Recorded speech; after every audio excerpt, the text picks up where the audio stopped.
Donc, sur l'itinéraire de 26 ans et quelques imams en France, je l'ai intitulé Un quart de siècle et plus imams en France, j'ai étalé durant ces épisodes qui ont dépassé 70, hein, on a plus de 70 épisodes, parce que je l'ai fait en arabe et en français, j'ai étalé un peu l'ensemble de mon itinéraire, depuis l'enfance jusqu'à l'instant. Et je suis en train d'exposer les stations qui ont influencé ou qui ont eu un impact sur mon itinéraire. Et parmi ces stations que je ne peux pas citer, et je ne le permettrai pas, la question de ce qu'on appelle le schisme, les chiites. Et le but et l'objectif, ce n'est pas créer une fitna ou créer une polémique ou créer un débat ou des discussions, non. Quand on fait son journal et quand on parle de son itinéraire et de son expérience, on est obligé d'étaler les choses et de dire les choses comme telles. Les gens qui me connaissent, ils savent que dans mes discours, je ne suis pas quelqu'un qui soulève ces problèmes. Sur plus que 25 années d'imam, je n'ai jamais soulevé le problème de ce qu'on appelle les mouvances de pensée en islam. Tiyarat al-fikriya fil islam. Ou les mouvances de foi. Tiyarat al-aqadiyya fil islam. Pourquoi? Parce que mes efforts sont concentrés dans le cadre de la prédication, la da'wa, rassembler la communauté. Mais il faut rester vigilant. Alors pourquoi citer le schisme ou les chiites et pourquoi en parler? D'abord, il faut que je souligne, il est impératif de le souligner. Je suis de naissance 1961. J'ai quitté mon pays 1981 ou 82, j'ai un trou de mémoire sur ce sujet-là. Mais j'ai quitté, j'avais 20 ans, c'est sûr et certain, j'avais 20 ans, je suis parti du Maroc au Canada, je me suis installé à Montréal. Et c'est là où je vais faire la connaissance des chiites. C'est là où je vais faire la connaissance. Donc je suis parti du Maroc. La seule chose qu'on connaissait au Maroc à l'époque, il y avait la révolution iranienne, la République islamique iranienne qui a vu le jour. Il y avait un empereur qui gouvernait l'Iran, il s'appelait Shah Reda Pahlavi, c'est lui qui gouvernait l'Iran. Le Khomeini, qui résidait en France, il était exilé en France, il est retourné au pays après une révolution populaire et s'est installé, il a installé le schisme. Et nous, comme musulmans, on n'a pas, je parle de mon époque, on ne connaît pas la distinction entre qu'est-ce que ça veut dire Shia, qu'est-ce que ça veut dire Sunna. On se considérait, on formait une seule masse, on est tous des musulmans, point à la ligne. Le Canada va m'enrichir. Je vais apprendre que l'islam, ce n'est pas vrai. On n'est pas une seule masse. On n'est pas une seule communauté. On n'est pas un seul monde. On dit le monde musulman. Oui, on le dit comme ça, en généralisant le monde musulman. Mais j'ai appris, à travers des chirs, à travers des événements, à travers des choses qui ont eu lieu, qu'on n'était pas tous pareils. Et c'est la vérité. Parce que l'autre, il ne te considère pas pareil, comme lui. Et il y a une grande divergence sur les bases qu'on appelle au sol. Et tout ça, je l'ai cité en avant, par avant. Donc, il y avait une différence. Et quand on a des divergences au sol, c'est ce qu'on appelle les bases de la pensée et de la foi, surtout de la foi, il ne faut pas dire qu'on est tous pareils. Je ne peux pas dire un chrétien ou un juif ou un bouddhiste, on est tous pareils, on adore tous le même Dieu. Non, la conception du Dieu ou de Dieu, Allah, chez par exemple un juif, ce n'est pas la conception du musulman, comment il croit en Allah, ou la conception de celui qui est chrétien, ou la conception de celui qui est bouddhiste, et ainsi de suite. Chacun qui a une religion, il a la conception, il a les bases, les fondements de sa religion. Alors si on parle un chrétien, pas protestant, catholique, c'est quoi Jésus pour toi? Il va me dire, Jésus est Dieu, et le Fils de Dieu. Est-ce que je peux lui dire on est pareil, étant donné que nous on dit Qul huwallahu ahad, Allah est unique.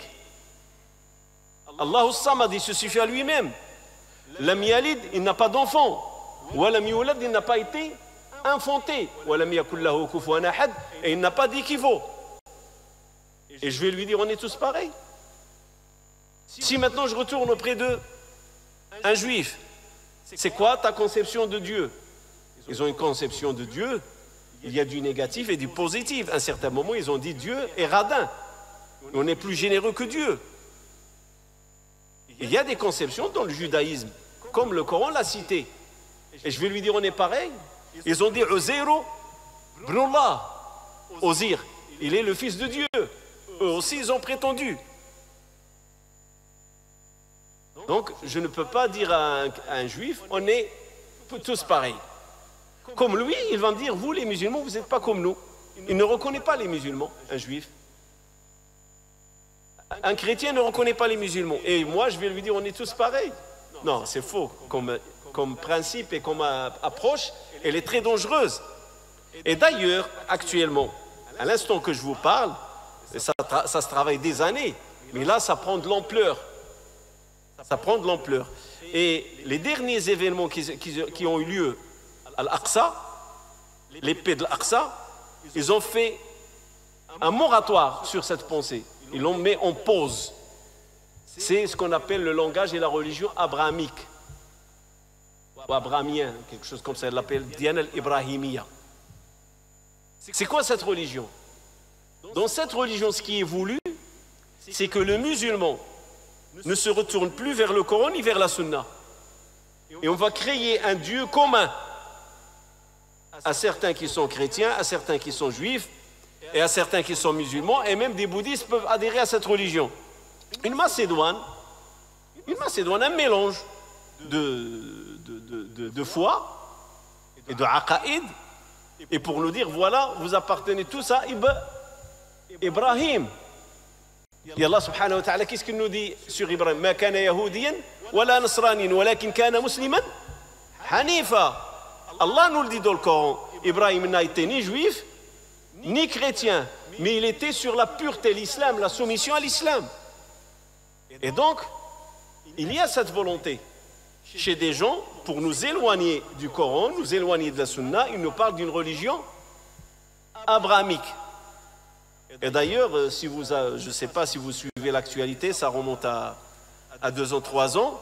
Il y a le président de ce qu'on appelle la Ligue, Rabitat al-Ulama, al-Alam al-Islami, Rabitat al-Alam al-Islami, la Ligue du monde musulman, dont le siège est en Arabie Saoudite. Il a fait une prière avec des chrétiens et des juifs. Il a dit, on doit participer tous à la même prière, une prière ensemble. Donc on va innover une façon de prier Allah subhanahu wa ta'ala qui va nous convenir tous. Donc je vais retirer Sujoud, je vais retirer Roko, et je vais retirer peut-être le Coran. Alors qu'est-ce qu'il reste? Et ça on dit c'est Arkan as-Salat, les piliers de la prière. Donc je ne peux pas dire et laisser un chiite me dire on est tous pareils. Non, on n'est pas pareil mon frère. On n'est pas pareil. Il faut oser le dire, on n'est pas pareil. Pourquoi on n'est pas pareil? Dis-moi quelles sont tes croyances et tes convictions et ta foi et je vais te dire est-ce qu'on est pareil ou on ne l'est pas. Moi je dis, la première des choses qui a été révélée à notre prophète c'est Iqra. Et c'est l'ange Gabriel qui est venu lui révéler et il avait 40 ans. Et vous vous dites que de préférence certaines, comme on appelle, certaines fractions des chiites, ils disent de préférence c'était Ali. Mais Jibril, il s'est trompé. Et il est parti voir Mohammed. Est-ce que Jibril s'est trompé? C'est une insulte envers Allah subhanahu wa ta'ala. Allah subhanahu wa ta'ala dit Nazala bihi ar-ruhu al-amin, le crédible. C'est lui qui est descendu sur toi. Allahu a'lamu haythu yaj'alu risalata. Allah sait où il met son message. Donc si l'ange Gabriel s'est trompé, donc le choix du l'ange Gabriel, il était faux. Et donc Allah subhanahu wa ta'ala n'est pas un expert, il n'a pas les compétences à choisir un messager pour s'acquitter de la mission. C'est comme si tu donnes un colis à quelqu'un de le déposer à telle adresse, il va le déposer dans une autre. Lui, il a sa part de responsabilité, celui qui l'a choisi, il a la part de responsabilité parce qu'il a choisi une personne non compétente. Et l'ange ne peut pas se tromper. Yaf'aluna ma yu'marun. L'ange n'a pas de passion personnelle. L'ange n'a pas de passion personnelle. L'ange vous pouvez le dire et ne craignez rien, l'ange n'a pas de cœur. Et c'est pour ça les gardiens de l'enfer, c'est des anges. Ils voient les gens souffrir, ils savent qu'ils le méritent, et ils savent qu'Allah subhanahu wa ta'ala ne fait que ce qui est juste. Il n'y a pas de pitié. Pourquoi? C'est des créations de lumière, ils n'ont pas de cœur. La passion vient avec le cœur. Tu peux te laisser te faire arnaquer à cause du cœur. Celui qui fait fonctionner son cœur, il souffrira. Les anges, non, ils font ce qu'Allah leur a demandé. Il n'y a pas question, il y a souffrance, il y a la douleur dans l'enfer. Non, ils sont faits pour faire ce travail. Et un ange, quand Allah subhanahu wa ta'ala il a créé Jibril, il l'a créé pour sa tâche. Et il a créé chez Jibril la crédibilité. Il ne peut pas se tromper. Al-Amin, il transmet les choses comme Allah subhanahu wa ta'ala lui a décrété de les faire. Il n'y a pas de changement, il n'y a pas de déviation, il n'y a pas de détournement. Donc ça, déjà, dire que c'est Ali qui mérite, ou que, deuxième point, là où il y a une divergence, et une fois un journaliste m'a posé la question, il m'a dit c'est quoi la différence entre les chiites et les sunnites? Je dis simple, c'est comme chez vous et les pays de dictature. Ah bon? Je dis oui. Il y a des pays qui veulent que le pouvoir passe de père en fils, dans une certaine génération, une alignée familiale, et vous considérez ça comme de la dictature, ce n'est pas démocratique. Et vous, les Européens, les Occidentaux, vous passez par les urnes. Il y a un choix. Et c'est le choix qui décide qui va gouverner. Ben chez nous, les sunnites, c'est pareil. Les Sahaba se sont rassemblés, ils ont désigné Abu Bakr, ils ont dit lui c'est le meilleur. Il a été choisi et non désigné par le prophète sallallahu alayhi wa sallam. Même s'il y a les indices qui disent qu'il est le préféré du prophète alayhi wa sallam, mais le prophète sallallahu alayhi wa sallam n'a pas dit prenez Abu Bakr. Mais il a montré des indices comme quoi Abu Bakr c'est le meilleur. Abu Bakr avant sa mort, il a concerté à gauche, à droite, il a fait une proposition. Et c'est quoi la proposition qu'il a fait Abu Bakr? Omar, il n'a pas pris d'allégeance durant son vivant. Il faut retenir ça. Lam ya'khud Abu Bakr bay'a 'anil muslimin. Les Omar. Il ne l'a pas pris. Il a dit voilà ce que je vous propose. Une fois qu'il est mort, ils se sont rassemblés, lui ont donné allégeance. Durant son vivant, Abu Bakr n'a pas pris d'allégeance. Il a été proposé. Et Omar, la même chose, quand il a été poignardé, qu'est-ce qu'il a fait? Il a proposé 6. Il savait qu'il allait mourir, il a été poignardé par Abu Lu'lu'a. Il a dit, je vous propose tel. Ces 6, je sais que le prophète sallallahu alayhi wa sallam, il est mort et il les a agréés avant sa mort. Et je vous donne 3 jours. Et s'ils ne choisissent pas quelqu'un parmi eux, tuez tous les 6. Ils ne méritent pas de vivre. Il n'a pas pris d'allégeance. Il a proposé. Et ça, c'est stabilisé sur qui? Sur Uthman, qu'Allah les agrée tous.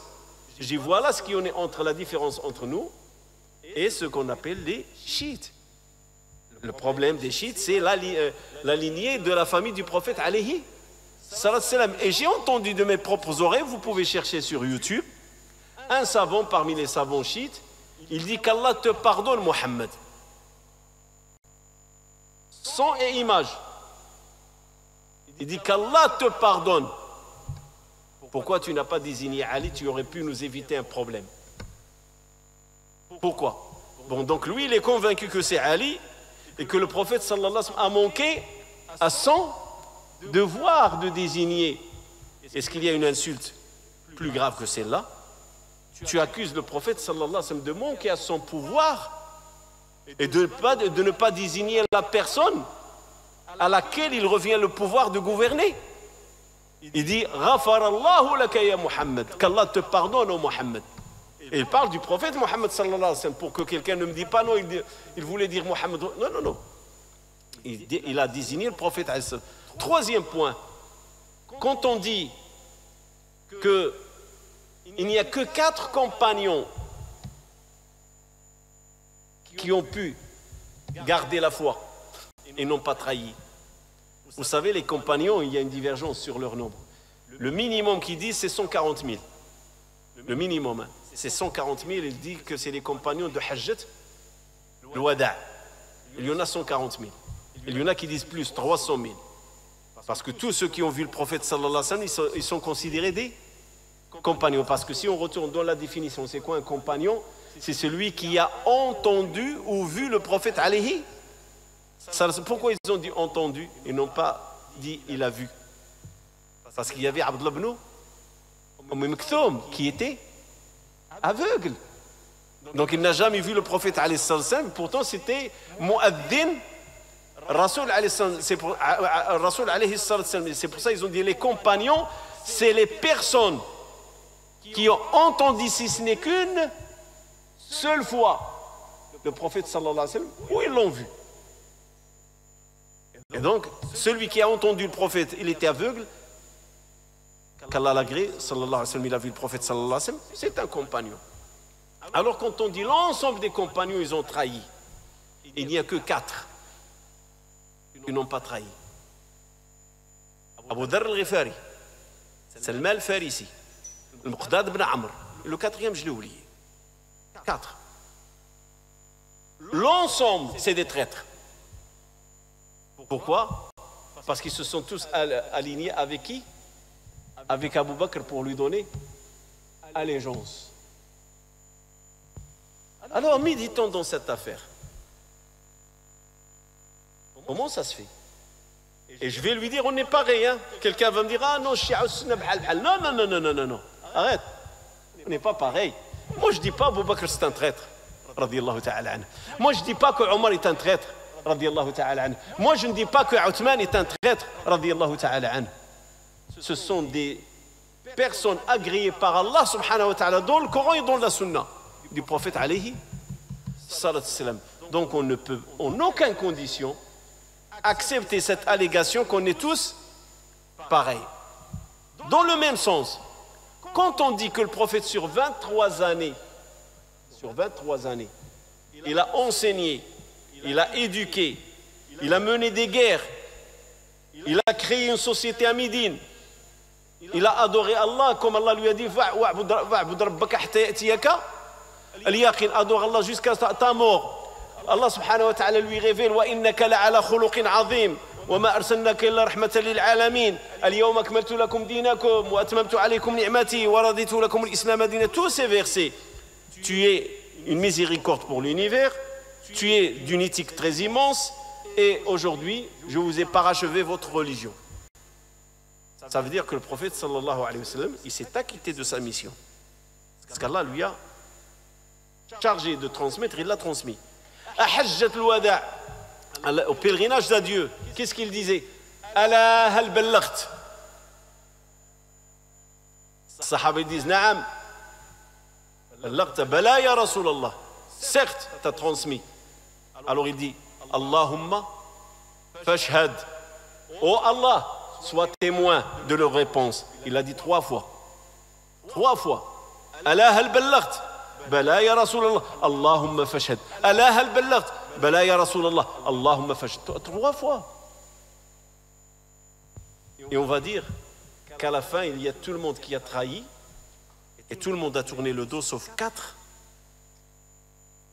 qui ont resté fidèles et loyaux envers le prophète alayhi salatu salam. Alors méditons un petit peu. C'est une insulte envers qui? Envers les compagnons, envers le prophète? Envers le prophète sallallahu alayhi wa sallam, qui a éduqué pendant 23 années et qui a dit Allah Allah fi ashabi, attention envers mes compagnons, faman ahabbahum fa bihubbi ahabbahum wa man abghadahum fa bibughdi abghadahum. Celui qui les aime parce qu'il m'aime et celui qui les déteste parce qu'il me déteste. Il a lié, il a attaché son amour à celui des compagnons, comme il a lié et attaché la haine envers les compagnons envers lui. Comme Allah dit dans les hadiths, le prophète sallallahu alayhi wa sallam, il dit فَمَنْ آدَانِ فَقَدْ آدَى Allah.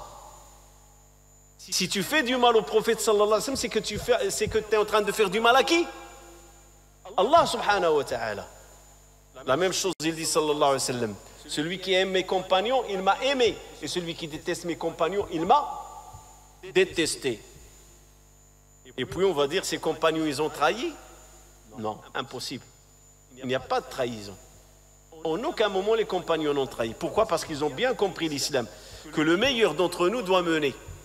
Et qu'il n'y a pas la question de la famille. Et combien de fois le prophète sallallahu alayhi wa sallam, il dit à Fatima radiyallahu ta'ala anha, oh Fatima, je ne peux rien pour toi auprès d'Allah. Oh Fatima, demande-moi ce que tu veux. C'est qui Fatima? C'est sa fille, la pupille de ses yeux. Celle qui est restée vivante jusqu'à sa mort. Et celle qui lui rappelle Khadija, qu'Allah l'agrée. Et lui dit, demande-moi ce que tu veux. Je te le donnerai. Mais sache que devant Allah, je ne peux rien pour toi. Combien de fois il a dit, Man abta'a bihi amaluh lam yusri' bihi nasabuh.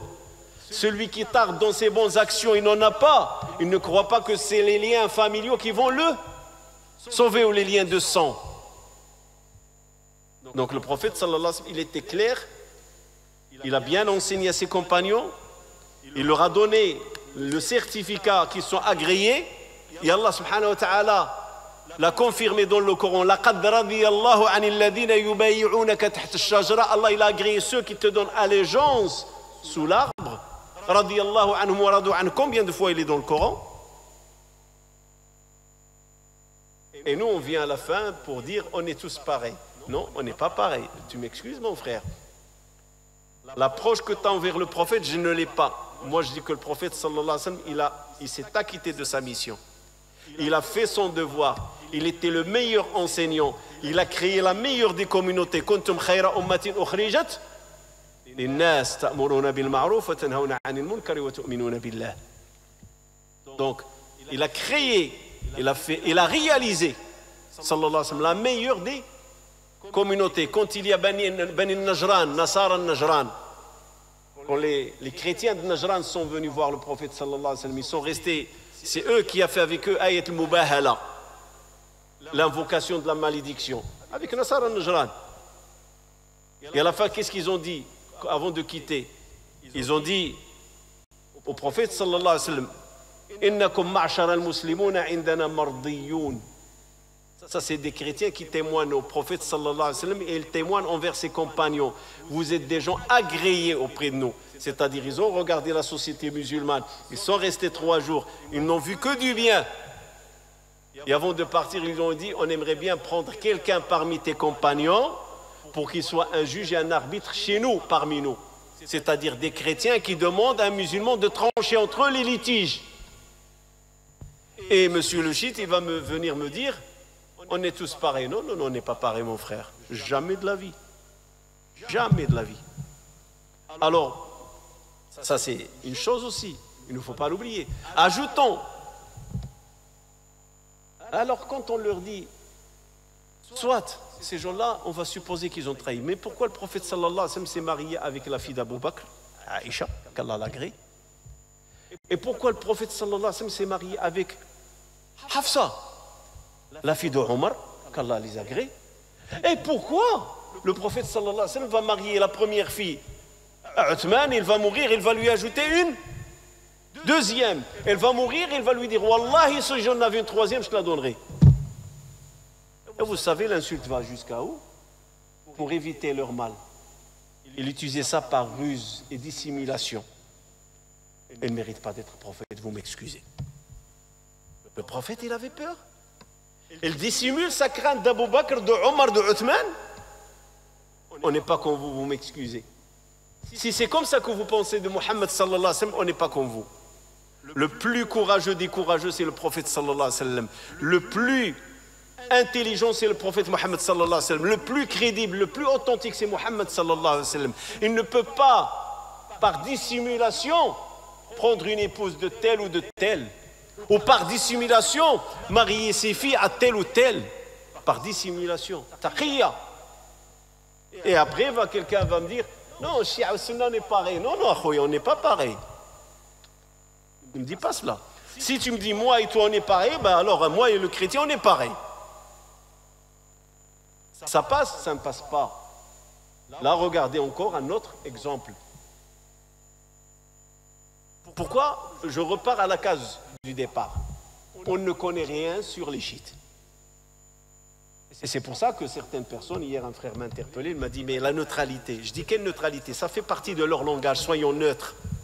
Non, il n'y a pas de neutralité. Quand tu touches mon prophète, sallallahu alayhi wa sallam, il n'y a pas de neutralité.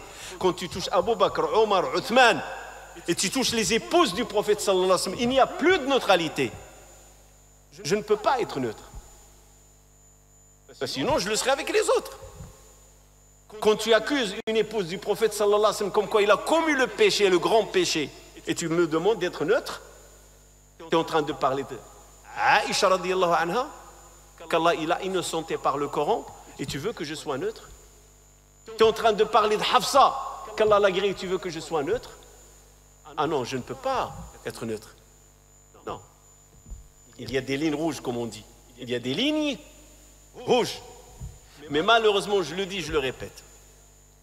Il y a un manquement dans l'éducation. À notre époque, il y a un manquement d'éducation. Pourquoi? Parce que le conflit de ce qui est Shia et Sunna, il est loin. C'est au Moyen-Orient. Et le Maghreb, il est alors à l'Occident, Al-Gharb. Et donc, on considère qu'on est loin du feu, jusqu'à ce que le feu nous a ravagés. Il n'y avait pas les mesures pour vraiment, parce que les imams dans les mosquées, les savants, ils ne parlaient pas de ce sujet. Au contraire, on a vu des gens qui étaient sympathiques. Il y avait de la sympathie envers la République iranienne, musulmane. Jamhouriya al-Islami, regardez le titre. Il y avait de la sympathie et on était induit en erreur. Jusqu'à ce qu'il a fallu que je découvre personnellement, durant ce voyage et quand je suis parti étudier, je découvre la réalité. Et croyez-moi, si ce n'était pas les savants qui étaient autour de moi, et si je n'avais pas l'esprit critique, on va dire, on est tous pareils. Il n'y a pas de différence. Mais eux, ils ne se sont pas gênés. Ce que j'ai appris à Montréal, qu'ils étaient dans le sein de la communauté musulmane sunnite. Ils ne parlaient jamais de leur schisme. Jamais n'ont dit qu'on est des chiites. Et même, je vous ai parlé d'Ahmed Allouch qui montait sur les minbar et qui faisait des discours. Et les gens priaient derrière lui. Quand est-ce qu'il a montré qu'il est chiite? Quand il y a eu la République iranienne qui a vu le jour et le Khomeini, il a voulu exporter le schisme. Tasdir al-Tashayyu'. À ce moment-là, il a montré ses dents, il a montré sa langue, il a commencé à prêcher le schisme sur le minbar. Il a été soutenu car toute idéologie a besoin d'un soutien politique. On va prendre la République, la 5e République française. Elle est quoi? Elle est laïque. Mais on dit elle est laïque, c'est l'idéologie. Mais qui soutient l'idéologie? Qui l'enseigne dans les écoles? Qui la défend au point de discriminer une population, la population musulmane, au nom de la laïcité? C'est l'État. L'État, son rôle, c'est défendre l'idéologie du pays. C'est son rôle. Ça ne rigole pas. Les sionistes en Israël, c'est quoi? C'est des sionistes. Qui défend le sionisme? C'est l'État. Et il n'est pas gêné parce qu'il en a fait une doctrine, des règles. La vie, elle est faite comme ça. Il y a une idéologie, il y a un pouvoir politique qui la défend. Et vous pouvez aller en Arabie Saoudite. L'Arabie Saoudite, c'est quoi? C'est pas l'école Hanbalite. L'Arabie Saoudite, c'est le wahhabisme. Qui défend le wahhabisme? C'est l'État. Peut-être aujourd'hui, il va changer parce qu'il y a un changement dans le monde, mais depuis la création du deuxième royaume saoudien, c'est l'État, il a été clair, au sultanat, le wahhabisme, et voilà, il défend. C'est clair. C'est elle qui injecte l'argent, c'est elle qui défend. C'est la règle dans la vie. Tout pays, prenez n'importe quel pays, il n'y a pas un pays où il n'y a pas une idéologie. Et l'État, son rôle, c'est défendre l'idéologie. هناك الفكرة وهناك السلطة. السلطة تدافع عن الفكرة وتتبناها. C'est la règle. Alors je veux arriver à un point qui est très important. Pourquoi j'en parle dans cette expérience, de mon itinéraire? Il faut savoir une chose. Hier, j'ai pris un exemple du foot. On est à la veille de la Coupe d'Europe. Si je ne me trompe pas, je suis d'actualité. On dit le groupe du feu, de la mort. La France, l'Allemagne, le Portugal et je ne sais pas quel. L'Espagne, je crois. Maintenant, vous allez regarder la télé. Avant un match, nous dirons tout cet événement qui va durer presque un mois. Vous allez regarder des matchs. Avant les matchs, qu'est-ce qu'il y a? Des analyses et des analystes. Le premier match qu'il va jouer la France, c'est contre l'Allemagne. Et les analyses vont venir. L'histoire de l'Allemagne avec la France. Combien de fois il a gagné contre la France? Le point fort de l'Allemagne. Est-ce que l'Allemagne de 2021, c'est l'Allemagne de 1970, 1974, 1978, l'Allemagne qui a gagné 3 fois la Coupe du Monde? C'est ça les questions qui vont se poser. Pourquoi les questions? C'est parce que ils se préparent psychologiquement à connaître l'autre. Et ça, nous les spectateurs. Hein. Alors que dire des joueurs qui vont aller sur c'est plus. Ils les rassemblent dans un salon où il y a des écrans projecteurs. Ils vont projeter les points forts et les points faibles. Tel joueur, tel gardien, tel entraîneur. Toute l'équipe allemande va être décortiquée joueur par joueur, stratégie par stratégie. Tous les matchs qu'il a joués. Si l'on a joué. C'est ça dans le foot. Et je vais vous donner un exemple qui a marqué les Marocains. Je crois que c'est en 1986, hein, la Coupe du Monde au Mexico. Pourquoi il a marqué les Marocains? Ils sont partis le premier pays musulman arabe qui va passer au 8e de finale. Il a fait une très bonne prestation. Et Litbarski, il va marquer contre Zaki Beddo. Un coup franc, direct. Lisez l'histoire de ce coup franc. Le triomphe de l'Allemagne sur le Maroc, il y a aussi le triomphe de l'Algérie en 82, en Espagne, contre l'Allemagne. De 1, je me rappelle, Modjar et l'équipe. Qu'est-ce qui s'est passé? Cette coup franc, exactement celle-là, qui va être marquée.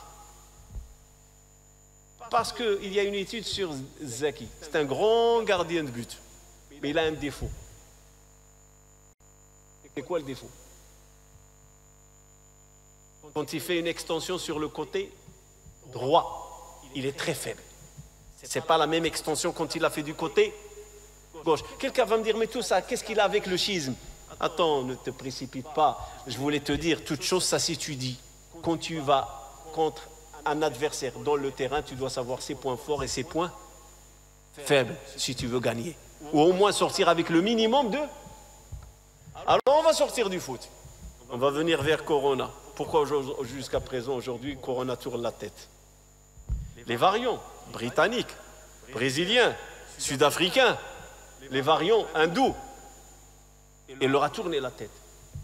Ils cherchent à connaître c'est quoi ce virus pour pouvoir en faire un vaccin contre, pour se protéger.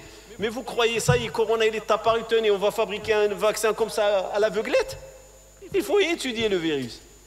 Comment il fait, ses points forts, ses points faibles, comment l'attaquer, est-ce qu'on peut le faire génétiquement, est-ce qu'on peut le faire... C'est tout des études. C'est pour ça les sceptiques contre le vaccin aujourd'hui disent c'est pas possible, un vaccin ça prend des années. Et vous en avez découvert en moins de 2 ans. Pourquoi? Parce qu'ils savent que l'étude d'un virus, et la preuve, c'est quoi? Le sida. Jusqu'à présent. Est-ce qu'il y a un vaccin contre le sida? Et pourtant, vous savez le sida depuis quelle année qu'il est apparu? 1982, les premiers cas. 1982, le premier cas du sida, c'était en 1982. On est à quelle année là? On est à une année de clôturer 30 ans. 40 ans. Hein? Ah bah 40 ans, j'ai retiré 10 ans. On est à une année de clôturer 40 ans. Est-ce qu'il y a un vaccin contre le sida? Et pourtant, ça fait 40 années qu'ils sont en train de Cherché, ils n'ont pas trouvé. Et donc, je reviens au sujet. Pour créer un vaccin ou trouver des médicaments, il faut étudier l'adversaire. Aujourd'hui, l'adversaire, il s'appelle Covid-19 avec toutes ses variantes. Tu ne vas pas créer un vaccin sans connaître le Covid, l'étudier.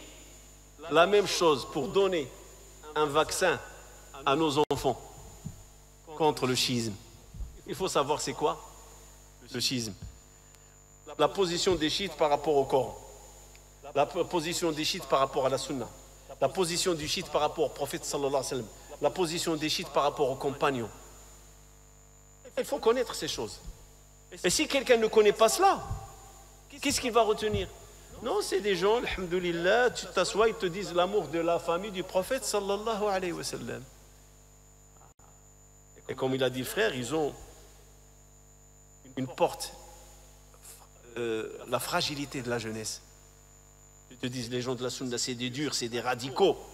Tu es jeune, tu n'as pas les moyens de te marier, tu n'as pas les moyens de faire ta vie. Tu peux passer par le mariage du plaisir. Zawaj al-mut'a. Donc je confirme, parce que le temps ne me permet pas de développer plus, on n'est pas pareil.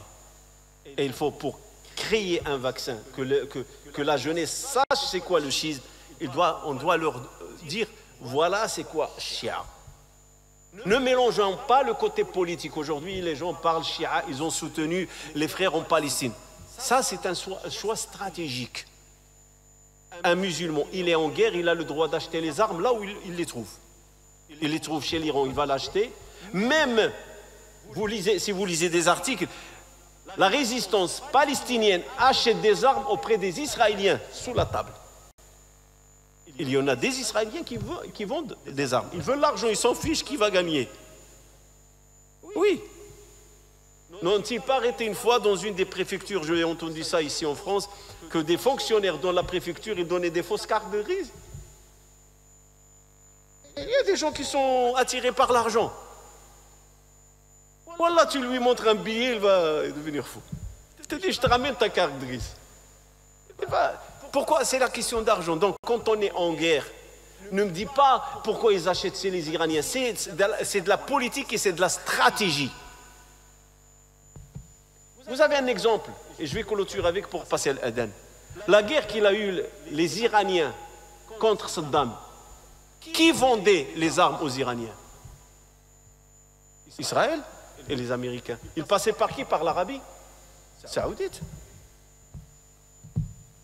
Et en même temps, ils disaient à Saddam, combat, combat, résiste. Et ils passaient par derrière. Pourquoi? Parce qu'ils veulent les épuiser tous les user. La politique, les choix, on n'en parle pas. Mettez ça de côté. Moi, je vous parle de la foi, l'iman, l'aqida. Deux choses différentes. Et dans la politique, je peux aller chez un commerçant non musulman, je peux acheter un habit, je peux acheter des choses parce que j'en ai besoin. Subhana rabbika rabbil izzati amma yasifun wa salamun ala al mursalin walhamdulillahi rabbil alamin.